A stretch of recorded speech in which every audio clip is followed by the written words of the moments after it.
All right, so welcome everybody. Thank you so much for joining me tonight. It is really exciting for me to see some unfamiliar faces and names and familiar faces and names. So I'm really glad that you're here and have interest in applying for the Oregon Heritage Grant. Oregon Heritage is part of Oregon Parks and Recreation Department. So we are a state agency and we have several grant programs, most of which are funded through Oregon Lottery funds. Oregon Heritage is here to serve people and organizations doing all things heritage in the state. So it can be research, documentation, designation, interpretation. And in this grant program, we get to be pretty creative. We have funded long-term Oregon organizations organizing their own archives. We've funded theater projects and art projects and digitization, oral history, exhibits, all kinds of things. So if it's related to Oregon's history, it's kind of, this is the right place. So what we're going to do tonight is talk a little bit about this grant program. And essentially, this might seem weird, but essentially what I'm going to do is show you where to find stuff, go through the guidelines a little bit where we will talk about the criteria, the priorities, and then we're going to actually go through the questions. I'm going to talk about what we're looking for in those questions. And then at the end, we will dig into the actual online grant system. So for those of you who want to stay for that part, you're welcome to, or you're welcome to drop off. If you want to, we do have some tutorials for the use of the online system on our website, as well as printed instructions. So that's what we're going to do tonight. I'm seeing some really good examples coming in here, so I will definitely steal some of these as we're having the conversation. And I did want to mention too that we hope that many of the projects that we see come through will help support the goals of the statewide Oregon Heritage Plan.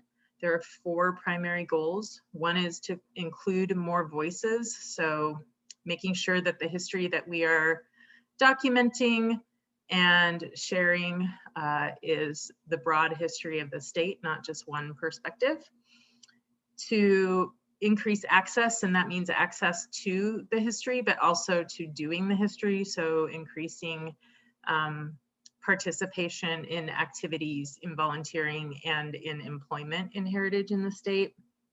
Best practices, so ensuring that we are trying to meet professional standards in the work that we do, and then to advocate for the value of heritage in the state. So we're hoping that some of these projects, which I think many of them will help serve that heritage plan in the long run. So I'm going to take a few seconds really quickly to scan a couple more of these projects just so I can see.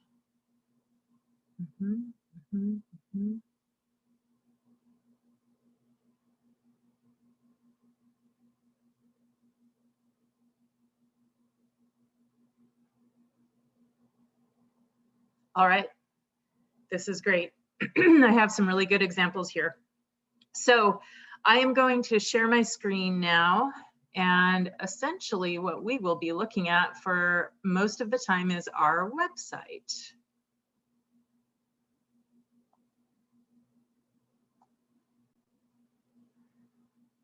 So hoping you can all see that now.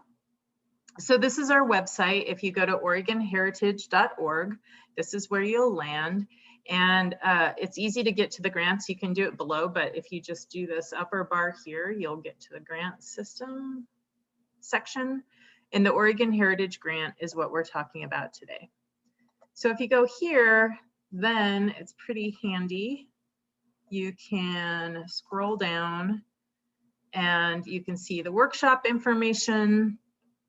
You can find the general, like the short version of the grant information, the full grant guidelines. So that includes the criteria, the questions, the process, what an agreement is all about, what reporting and reimbursements look like. It is a reimbursement grant program, what the final impact reporting looks like.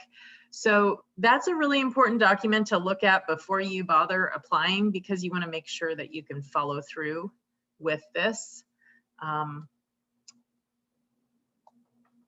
My chat went away. I have to find it again. Sorry.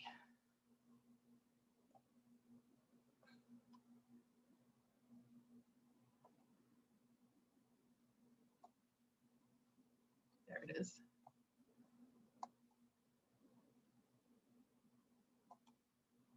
All right. I don't want to lose track of the chat because you can ask questions on there while I'm talking. So please do take a look at the guidelines and make sure that this is what you want to get into. And then the online grant instructions. So that's really using the online grant system. This is the link to the online grant system where we'll go in a little bit. This is what the evaluation document is that we need submitted with the final report. So you can see what's expected there. We also have some tools to help you out. The Heritage and Museum Grant Project Checklist. So this is a checklist to encourage you, based on the project, to submit particular information, recommended information to submit. So if you're doing a digitization project, you might look at that list and make sure that you've incorporated everything in that checklist. And there are several kinds of projects on there. Heritage bulletins provide direction and guidance on all kinds of heritage projects. So they are a useful resource that you might use. We have the Oregon Heritage Mentor Corps. They can offer advice and guidance on doing heritage work. And then the collections, if you're doing collections related project, we have a collections care budget report, and this can help you support your documentation of the cost of a collections care related project. And then you can look at the grant awards from the last year. So we have lots of information on there for you. I'm going to go ahead and open the grant guidelines because this is where we're going to live for a bit. And please feel free to unmute yourself. I can't see hands raised right now. It will pop up for me. Or type in the chat if you have a specific question. So the basics here. This grant program is to enhance, preserve, develop, or interpret Oregon's cultural heritage, and then priority is given to threatened heritage resources or heritage resources of a statewide significance. So if your project doesn't address one of these two things, it doesn't mean it can't be funded. It would just be a lower priority. It will be more competitive if it meets one of these two. And in thinking about history that is not very documented in the state, that we consider that a threatened resource. So if there's history of in the state, let's say of a big labor movement, right? But we know it happened, but nobody's ever documented that history. And if we don't, then that history could easily be lost, right? So that can also be considered threatened. So threatened can be many things. You just need to use the application to make your case for that. Same with the statewide significance. You can talk about, for your community, what are the what's the significant issue in your community, and how does that fit in with a statewide story? So it's the case can be made. I am also happy to talk through that with people because those can be hard to think through sometimes. But if you pull together a couple of people and brainstorm, you can pretty easily make the case for those two priorities. So heritage has a definition in this. It is the array of significant things, thoughts, and activities associated with the human experience in Oregon. So it's pretty broad. It can be preserving tribal languages. It can be preserving or practicing cultural practices. It can be a community's regular gathering. It can be about the food product that's raised in that community and has been for decades. It does have to have an Oregon tie. Excuse me. So we do have a lot of communities in Oregon that have pulled together as groups. Russian community, Scandinavian groups are all over the state. There's a Hellenic organization in Portland. In order to qualify for this grant, it needs to be those communities in Oregon, so the Oregon experience of those communities. So if you wanted to put on a programming of Hellenic dancing at an event, that might not be as competitive for our grant program as it might be for a folkways program or an arts program or a tourism program, because it's not tying to the Oregon experience of that community. But if it's about Hellenic immigrants coming to Oregon and documenting their story and sharing that story, then that definitely is a fit. So hopefully that difference kind of is clear for you. That Oregon connection is an important thing. The grant program, the online system, will close at midnight on October 20th. So that's your deadline. And we will try to process it and have notifications out by December 1st. And then we will start working on the agreements. Once the agreements are fully executed and the work plan is approved and December 15th has passed, when all those things are in place, then work can begin. And then you have about a year and a half to complete the work. We have $380,000 to award this biennium. It's only offered once a biennium, so it's every other year. And we have an award range. The highest end is $20,000. We do require the match, and at least half of the match has to be a cash match, and that can include paid staff. So because your organization is using your organizational cash to pay for your staff. Volunteer rate is Oregon minimum wage unless you have professionals doing your volunteer time, and then you can use their professional rate. So if they're doing their professional task as a volunteer, you can use their professional rate.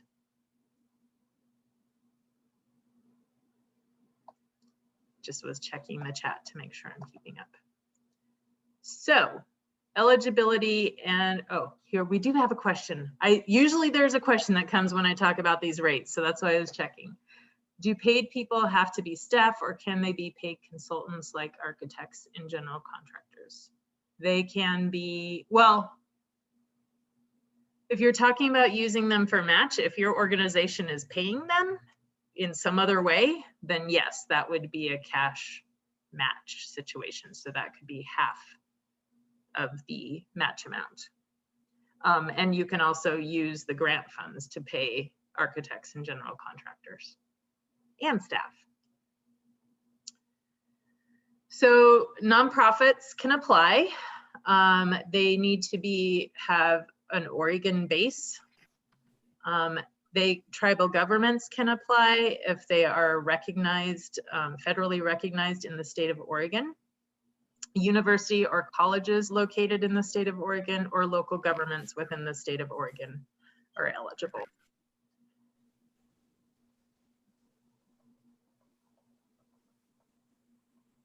So the criteria, when we are, so You have a one-to-one match request. Sorry, we have a question in the chat, and the question is, of the 50% cash match from the organization, half of that or 25% of the overall grant can come from volunteer services. So if it's a one-to-one match. So say we award $5,000, let's say $10,000. We award $10,000. 5,000 of that dollars has to be cash. So it can be organizational cash or other grant dollars or donations. $5,000 of that can be in-kind volunteer funds. This is currently 501c3, and that is in the statute, so I can't change that.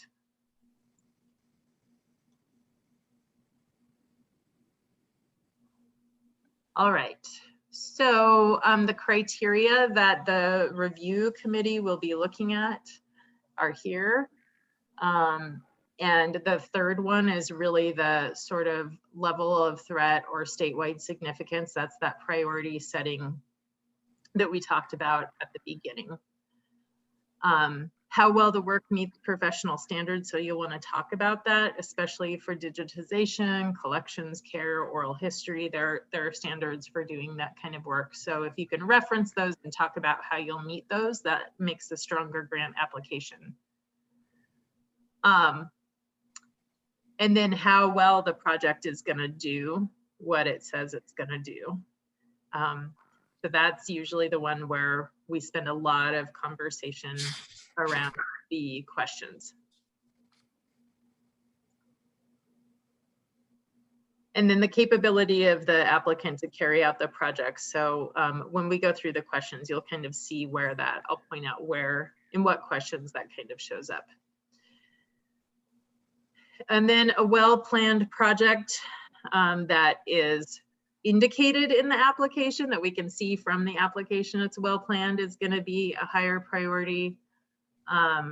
Projects that address previously marginalized or excluded communities has a higher priority.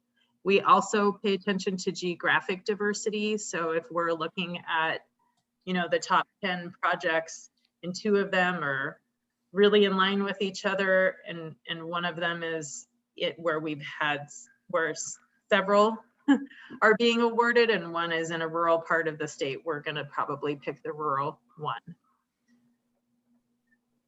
And then project readiness, which is kind of the lower of the high priorities, I would say.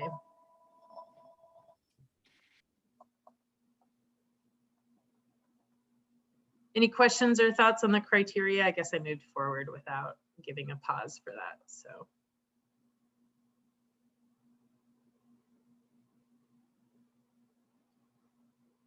All right. So then next we will talk about the process. So it is an online application process. I will help people a lot with this online system. And if it really is a big barrier, although it's probably not for any of you because you showed up for an online meeting, we do have some options. So if you're talking to people about this grant program and they really can't make the online application work, we can talk through that. But it's an online grant system that we'll talk about a little bit later. This is a competitive grant program. So after the October deadline, then I will do a technical review of the applications to make sure that they meet the basic requirements, like all the required attachments are there, that the budget doesn't include costs that aren't eligible, that the volunteer time is using the right amount, the right value of Oregon minimum wage, that the map is attached, that kind of thing. Once it passes the technical review, then the committee will have access to it and they will start their scoring. And then we will have a meeting to talk through the scoring. This is always a really important time because everybody has a different perspective. And so there's conversation about the evaluation of the grants, and scores get adjusted during that meeting. And then that committee will provide a recommendation to the Oregon Heritage Commission, who will then make the final selection. That meeting of the committee will be open to the public, so you can listen to that. It will be online, but you will not be able to answer questions or ask questions. You can just listen. It's very informative, but it can also be really painful when you know that you have answers to questions that they're asking and they're not seeing them in your application. So just be warned, it's worth doing, but it can be hard to listen to your own evaluation sometimes. So once the commission then approves that at their meeting, they'll have a phone meeting for that approval. Then we will start working on the agreement. We'll notify people. Now it's by email. And if you're not selected for funding, I will provide some comments on what the evaluators said and recommendations for future applications or other funders that you might want to consider applying to. And if your project is selected, then we will start working on the grant agreements. And once those agreements are in place and December 15th is passed, then work can begin. And then it is a process of doing progress reports and reimbursement requests. And you can do interim reimbursement requests. You don't have to wait till the end of the project, or you can wait till the end of the project.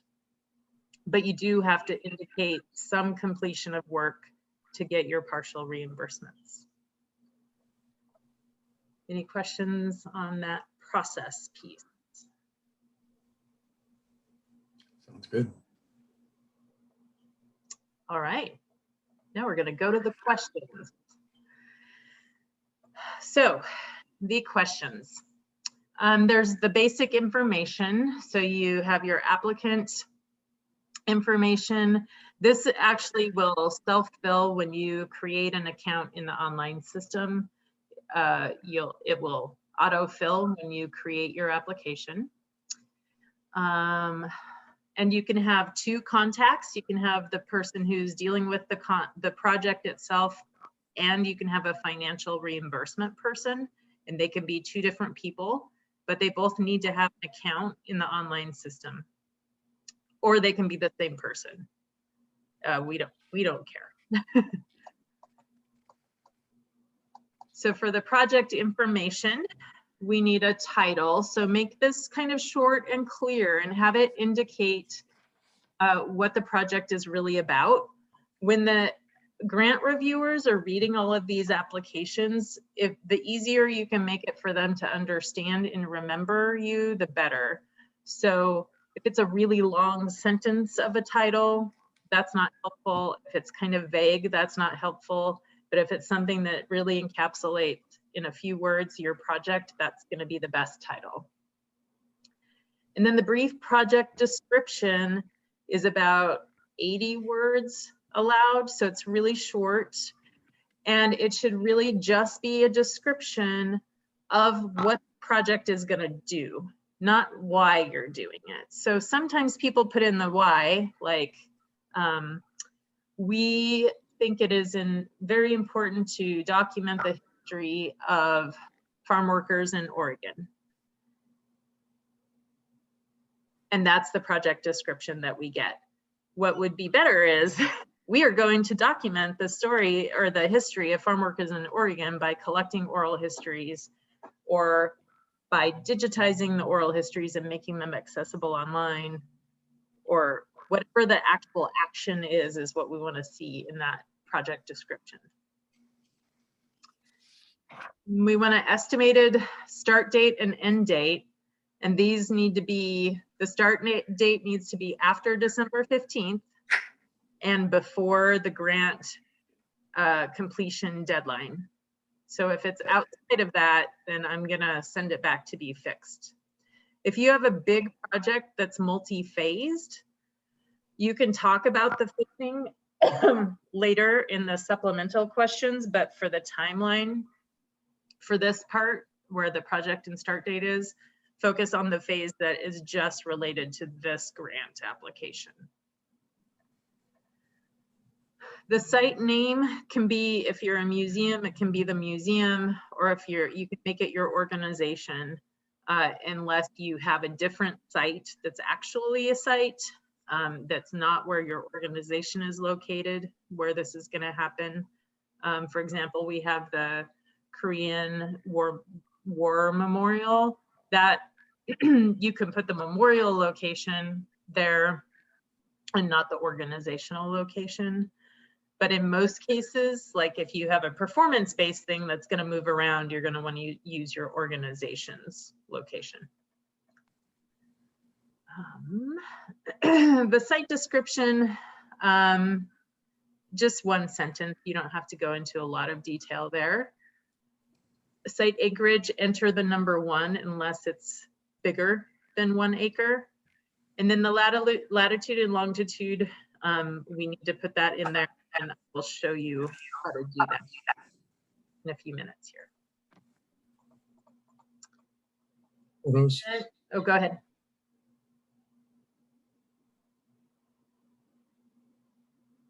Okay, I thought there was going to be a question. No, there was. Okay.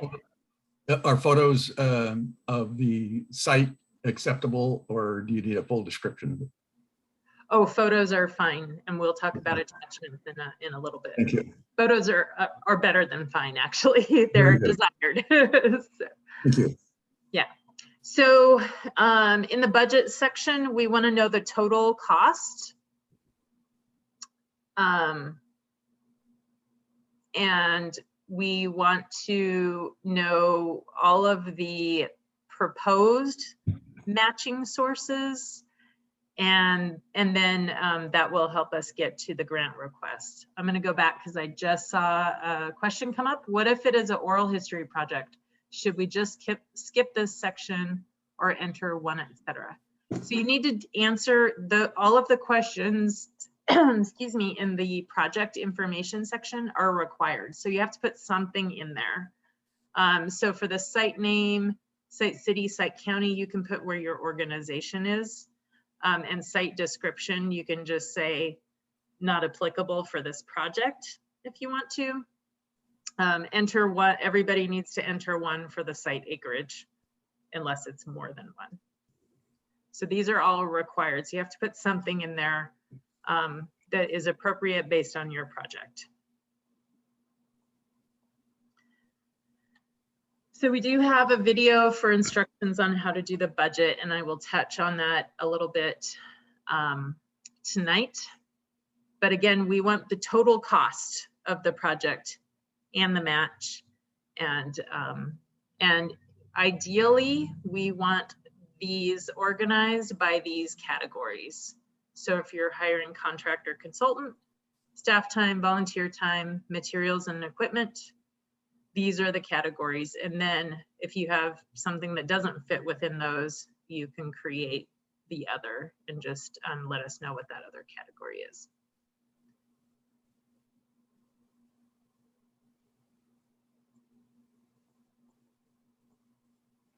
Okay, so to the questions. This one's a simple check box. What's the project type? This just helps the reviewers in understanding the big picture of what your project is and sort of how to approach the questions that are coming. And they have definitions with them. And again, if you have something that doesn't fit in those, you can pick other and you'll be able to enter a short description of what that is. So Heritage Plan goals, like I mentioned, we are hoping that all of these projects help address the Oregon Heritage Plan, and there's a link to the plan so you can see more about it.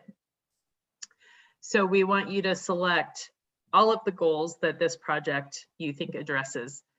It doesn't matter if you do more than one, so don't feel like you have to address 4 to be more competitive. If you address just one of them, that's great. So if you have an oral history project and your focus is on doing that following best practices, then that's fine. That's one of the goals. So don't feel like you need to do all 4.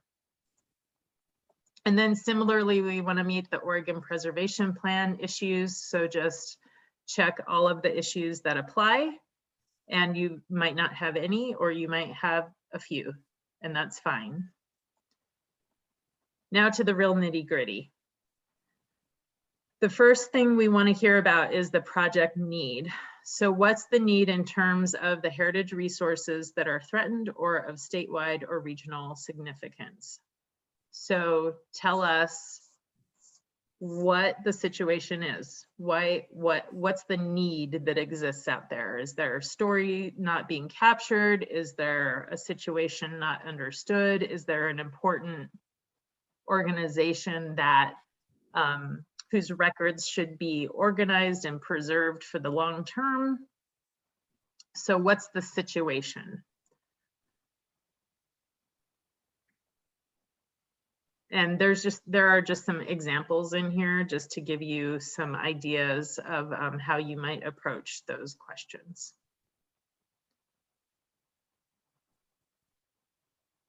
I'm going to pause in case there are a few questions there.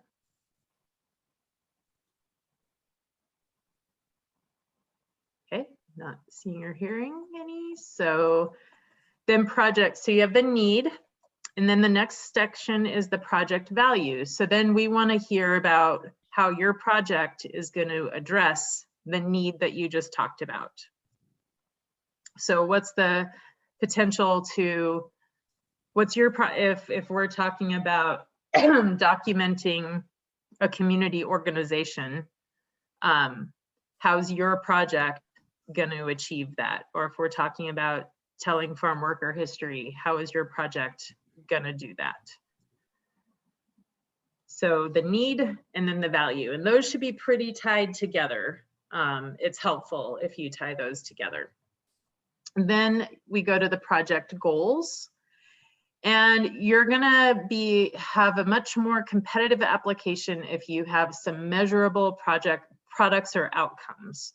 So a sense of the number of objects cataloged, the number and type of people served if you have a particular audience, if you are meeting digitization standards, for example, or if you have a certain number of people from, say you want to get at least one person from these 4 farm areas in this county, right? That might be a way to quantify or put a measurable to some of these projects.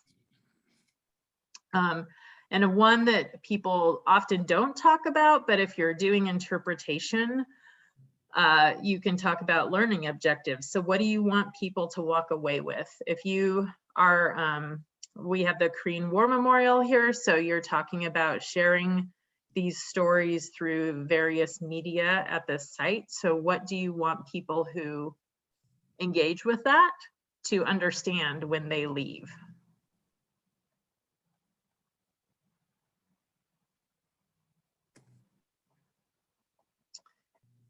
If the project addresses untold stories of Oregon, you need to explain what that story is and how it's untold. So it might be something in a community, like I know, for example, a Bush House in Salem has been doing work to document the staff of the house, which had not been talked about previously or very deeply before. So they've been doing research to capture that. So they could make the case that the family who owned the Bush House and who were the business people, their stories were told, but the stories of the people who worked at the house had not been told. So you could make the case that that was an undertold story, and this project is going to help address that. So you need to make both the case of how it has been a sort of excluded history, and then how this will address that exclusion. And that's only if that's part of your project. Again, it doesn't have to be part of your project, but if it is, you should respond to that question. For the project detail, this is where you get into how you're going to do it. So if it's an interpretation project, who is working on the interpretation? Are the people that the interpretation is about represented and who's doing the work. What professionals are you using to do the work? If it's oral history, how many are you going to do? What kind of equipment are you using? How often are you going to meet? How are you going to do it during COVID? If you have programming or events that you're talking about doing, you know, who are the presenters? How are you getting the presenters? Is it going to be online or in person? How many people do you expect to be there? Kind of just like the actual event information. And this is where the committee is going to be looking at whether or not you can complete, where you can achieve this, right? How poised you are to have a successful result with this. And then linking into that is the ability to complete the project. So this is the project quality. This is where you talk about your expertise. And if you've evaluated like how much time it takes to do digitization of a document, and then how many documents you're going to do, sort of your level of planning, your project timeline. We want to see major objectives and approximate dates they will be completed. And then your organizational assets, like what your organization has done in the past successfully, anything related to this project, partners that you have on this project to help you out, the community support for the project, that kind of information. And these are in the application, these are separate questions. And then we want to just know a little bit about why this matters to your organization. So if you have a strategic plan or goals or a long range plan, or this is a phased project, so this is the second phase of a 4-phase project, you can talk about how this moves your organization forward. And then how you'll meet professional requirements. So are there standards and ethics that you'll use in the execution of this project? And we have some examples here, and you don't have to use these, but you can reference other ones that you might know. I know that there is one for oral histories that is not on here. So that's just to address the best practices. And then the budget narrative is where you talk about the details of your budget. So you've given us the numbers in the financial section, but now you want to say, you know, hey, we said this grant was pending, but they give us a grant every year and we're confident that we'll get it again. Or I know this thing seems really expensive, but here's why it's really expensive, because we're in a rural location and we have to get somebody to come from Boise and whatever it might be. So anything sort of out of the ordinary that we should know as reviewers is what you should put in the budget narrative. And then for the grant funds, reviewers like to have a sense of what you're actually going to spend these grant dollars on. Which piece? Is it the equipment? Is it the staff? Is it a combination of things? So that can be really short, really short and clear. And then you can add attachments. So we have required attachment as a budget detail. So when you do the online budget, it's really simple. We want to know like contractors and consultants, the total of those, materials and equipment, the total of those. And so we're not going to have detail in there. So this should be a budget detail that is like your working budget, and whatever format you use. So you don't have to create a special format for us. If it's an Excel, if it's Quicken, whatever you use is fine. But it should show expenses and income. And then we want to see photos. So if you have a site or a museum, if you're going to put in an exhibit somewhere, like show us where it's going to be. If you are doing layout for something, include the floor plan. So photos and floor plans and designs are really helpful. Even sections of your strategic plan, like if you talk about this helps us address this section of the plan, then you can attach 1 or 2 pages of the plan to document that. Any technical information, if you have equipment, do provide equipment specifications, especially for things like digitization and that kind of thing. Letters of commitment or meaningful support are great, but a letter from the mayor saying this is a really cool project is not really that meaningful. I would hope that every mayor would support every one of your projects. We really want to take the time to read letters of support that are from partner organizations or individuals that are going to be impacted by this project, that their mission or their interests are going to be moved forward by this project. So if you're doing, you know, a farm labor oral history project, then think about the people that are being impacted by that, or the organizations that are being really impacted by that, what they could be using it for, and go to them. Because we see mayor letters all the time. We see legislator letters all the time. If you ask them to write a letter and you put the words in front of them, mostly they'll sign them. and then that just takes our time. So be really thoughtful about letters of commitment or meaningful support. So those are all the questions. Does anybody have questions about the questions? So far, so good. Could you go back and review the who cannot apply? Yes.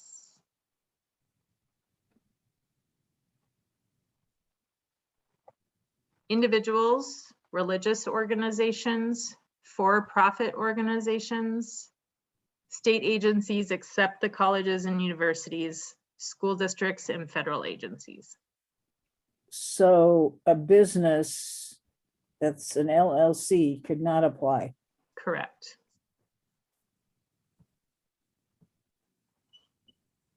You might be able to partner with an appropriate organization in your community that's a nonprofit, depending on what you want to do.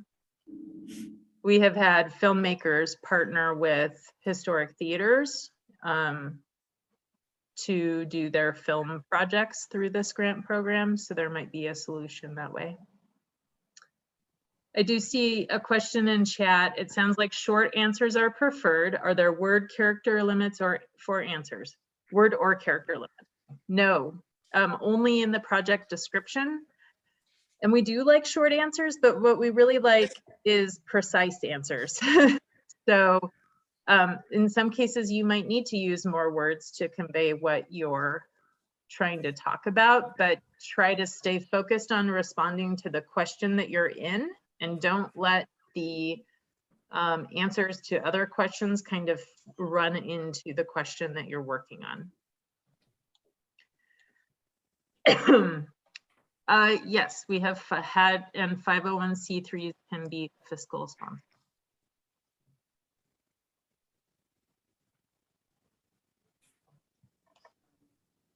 All right, so. One last question, Yeah. if you don't mind, Cree, and that is the online registration. Mm-hmm. Trouble with that. Apparently it can only be done during your hours, your daytime hours, is that it? Right, so somebody actually has to approve the registration. So once it's submitted, a human looks at it. It's not just an automated thing, because we have a lot of grant programs and you have to be eligible to be connected to them. Well, so I would say register soon, and then you'll be registered well before the deadline. Okay, well, I have registered, but now I'm trying to fill out the grant and I'm having all kinds of trouble with it, so. Okay, well, we can schedule a time maybe to talk further. That's great. Yeah, I got that. Thank you. Yeah, absolutely. We had another comment, letters of commitment, say another organization who will commit the funds they already have if we get this grant, do not count as cash on hand for matching, correct?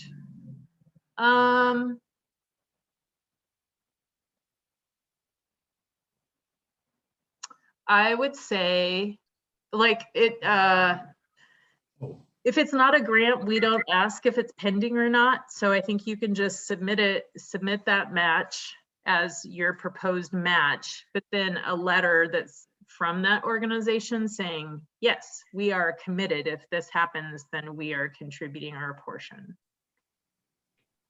Yeah, you're welcome. one more. Yep. Sorry. What if, for an example, the money that you receive, let's say you're approved, the money you receive is not enough to finish the project and you have to find additional funds to do that?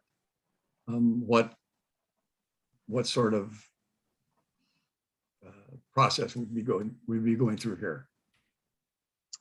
Well, you would. You have to prove that we already have the funds committed. You don't have to have it's going to be stronger. The more funds you have in place committed, the stronger, the more competitive the application is.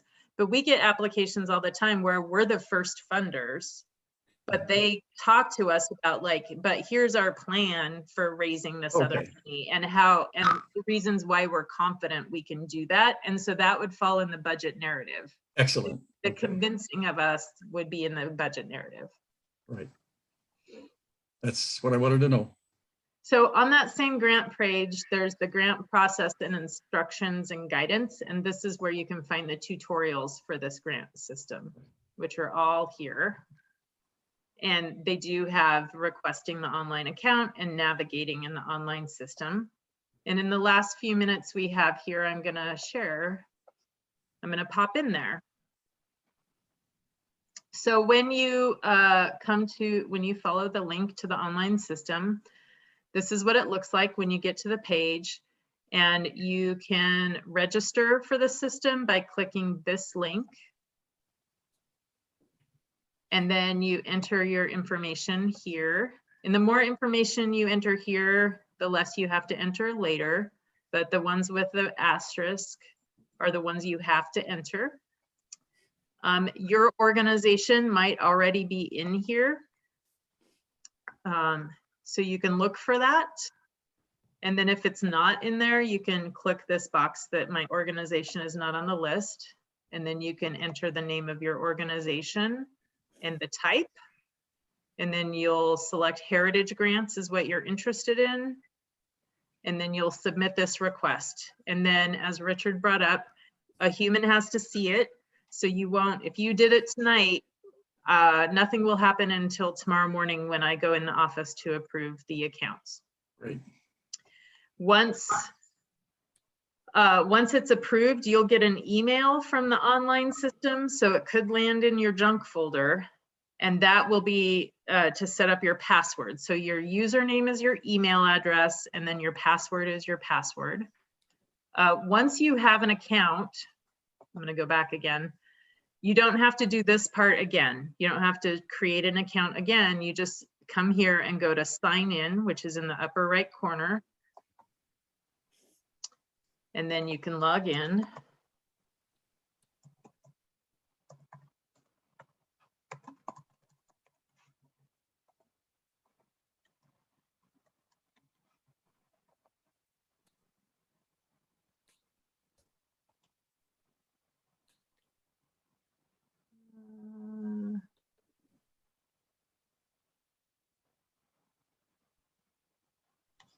I'm going to log in a different way, actually.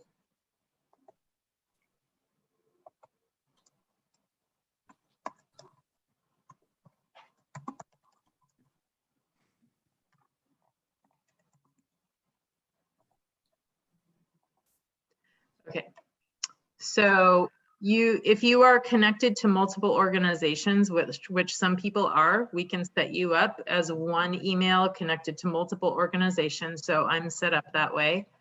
And so you pick the organization that you're going to represent, and then you click on new applications available. And we find the Heritage Grant. And you'll note that this says due on 10/21, but you know the deadline is 10/20 because midnight is 10/21. And we can't fix this in this weird online system. So follow the guidelines for your grant deadline, not this. And then you look under applications.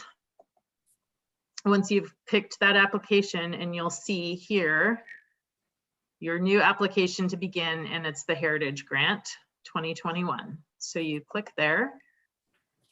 And then the biggest tip I can tell you is anytime you want to do anything in this online system, you have to click edit. You have to click edit all the time. Notice that. Yep, all the time. And I recommend saving and then clicking edit again periodically, just so you don't have a bunch of things left open. So then in this system, the red exclamation point means there's stuff that you absolutely have to answer before you can click submit. So in these 4 categories. Also, the supplemental information we did not make required, so you should answer those because we need to know those answers. So in project information, we're gonna do edit here, and now I can type things in. Awesome project. And then the brief project description, and this one's a short description. And so then you enter that, and then we'll say, I'm gonna start as soon as I can.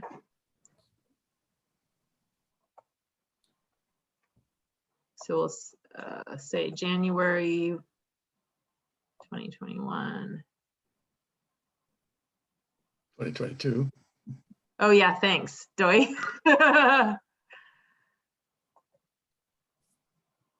So we'll say, I'm gonna start then, and we're gonna say it's a really long project. So let's say October 2023. What if you have a target date for finishing and you don't make it?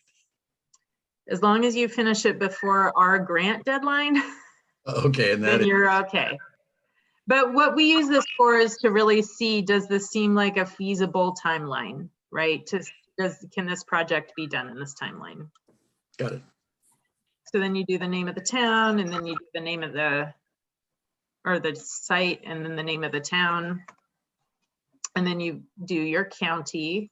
And if you're doing, again, like the oral history project, if you're doing people from all over the state, you can do the county that your organization is in. Sure. And then your site acreage is 1. And actually the description isn't even required, so you don't have to worry about that. And then the latitude, longitude is tricky. And again, there's a tutorial for this, but here's the tricky thing. So right now, looking at it, you can't see the instructions. Correct. You need to scroll your bar down to see the instructions. See how I'm doing that? And that way you see, zoom in closer to your site. So now I'm gonna go to Mitchell. So you keep moving it in and you zoom, and you have to zoom a gajillion billion times.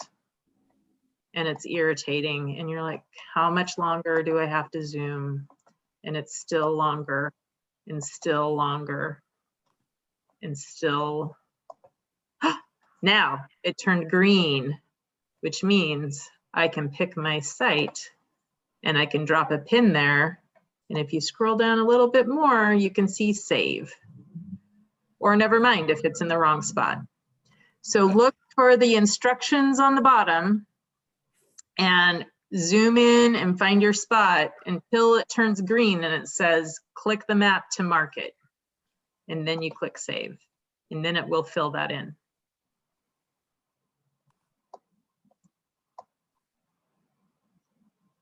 Okie dokie. So that's one tricky area. The other tricky area for the supplemental stuff. Just a question, why do they need the latitude, longitude?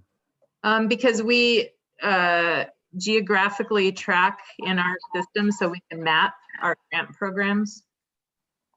So the supplemental things, you can actually have your narratives written in a Word document or something, and you can copy and paste them in here because we don't have the word limitations, all of the background stuff that often happens, we don't care about. but it isn't pretty in here. So there's no like bullet points, and nice formatting does not show up well. So just know that everybody's application is ugly, and that's okay. Especially when you don't type well. Yeah, that's not our priority. Your project is our big priority. So, Okay. so this stuff is just pretty easy, self-explanatory. The financial information you'll see when you log in, you'll want to try to enter stuff here, but you can't. Sure. You have to enter it by adding worksheet items. So what you want to do is add an item, and I recommend, and the instructions recommend in the tutorial shows, entering all the costs first. So let's say we have a consultant. All of my consultants together are going to cost $5,000. We add that. And so in the project budget worksheet, we have the cost of a consultant and $5,000. So let's say we're going to buy some equipment. I could spell it right, but I'm not going to bother taking the time. So let's say our equipment cost is $2,000.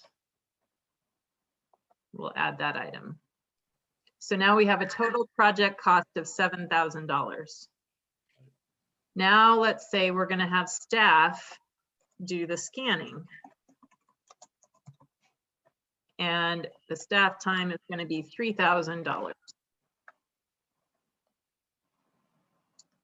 Okay, so now we have a project cost of $10,000. Now I'm going to add my matching sources. So let's say part of my staff time is going to be matched. So I'm going to add a worksheet item, and I'm going to say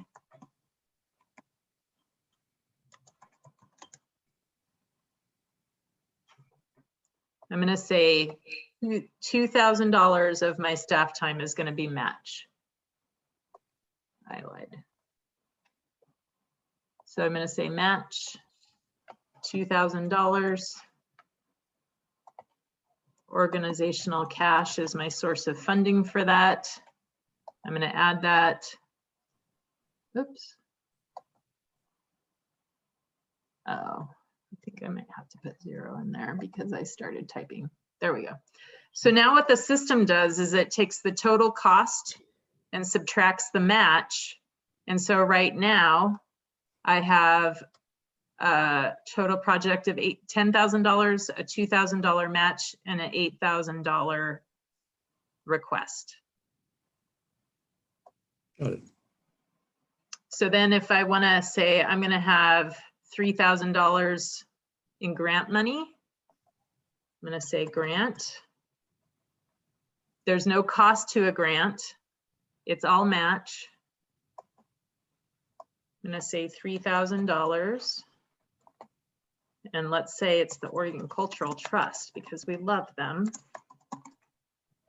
And it's a grant. And so then you don't have to do all 3 of these, really. You can just do one. And then I'm going to say it's already approved. So then it subtracts my grant. So now I have a total project cost of $10,000. And then the match amount of $5,000, and I'm requesting $5,000, which meets the grant requirements. Does that make sense? Yes. All right, I have 1 minute left. I'm going to go over, y'all. I'm really sorry, but it'll just be a couple of minutes over that I go. So then you answer all of your supplemental questions, which is awesome. And now you're going to add attachments. So I'm going to save my application. And I'm going to click edit again. And I'm going to look at the attachment section. So to add an attachment, you click add attachments. And we have 2 labels here. We have this one, which is required. We need a budget document here. And then any other attachments can be labeled with attachments. Every grant should have at least 1 document for these, and 1 document is required. So if you only want to submit a budget, you have to submit one that says no attachments, but label it attachments, or the system won't let you submit. So, all right, oh, we have some questions. What if your total project is over the total grant money available, like $8,000 total cost? Is it okay to show the total as 80,000, sorry, not 8,000. So how you would do that is you would still enter all the costs.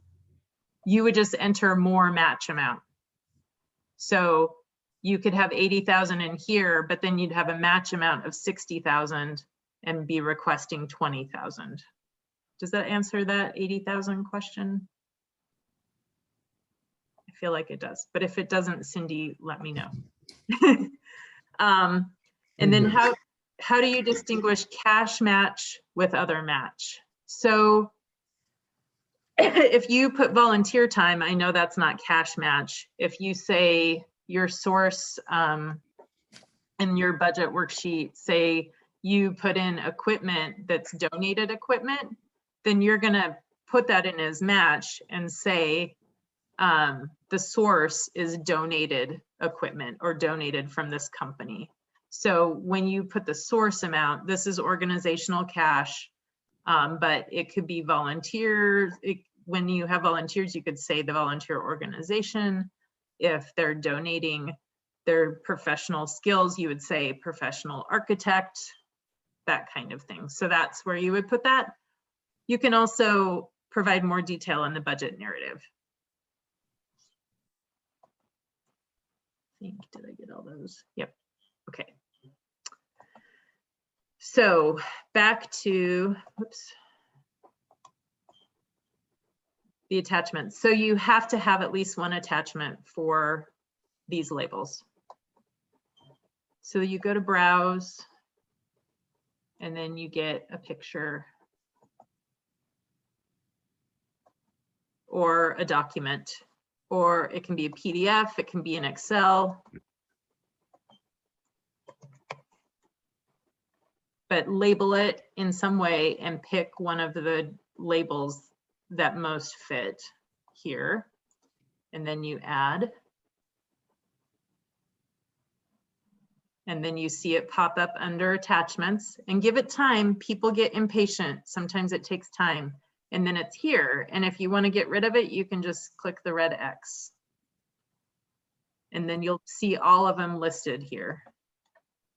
So let's do this. Or I have to run off to dinner. Is it wiser to have two applicants on the same grant? I'm not sure what you mean. Well, for an example, if I'm the contact person, but let's say I want to have my treasurer on there. Right. So you can have, yes, then you would have them be the what's the word on here? The reimbursement contact is where you would put them, but they would need to have an account in the system to be connected to this. But they have to be registered as an applicant, right? Right, correct. That's what I needed. Thank you. Yeah. And then I'll just attach one more so you can see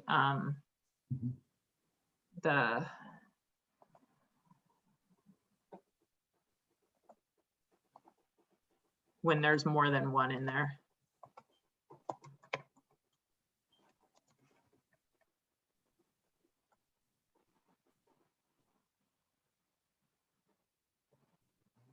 See, it can take a minute. That's a big file, maybe. There we go. So that's what it looks like. You'll just get a whole row of them. And that's the basics of the online system. Then you would save it again. And when all these boxes are checked green, you can click submit. And then I get it. So you want to make sure you click submit before the deadline. I will say that I am happy to look over applications and talk through projects up to 2 weeks before the deadline. So if you want to enter information and then email me and say, hey, Curry, would you mind taking a look at this application?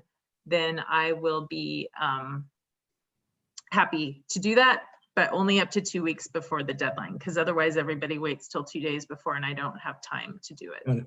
So, and then Kelly asked if there will be a recording posted. I will send the recording by, well, I'm not sure actually how it's going to be posted, but I will notify you by email. Put it on YouTube. It will be, but I'm not sure if I'm going to put it on our website or just on YouTube and send you the link. So I haven't made that decision yet, but you will know by email. So Thank you, Carrie. yeah, thanks everybody for coming. I hope I see some great applications.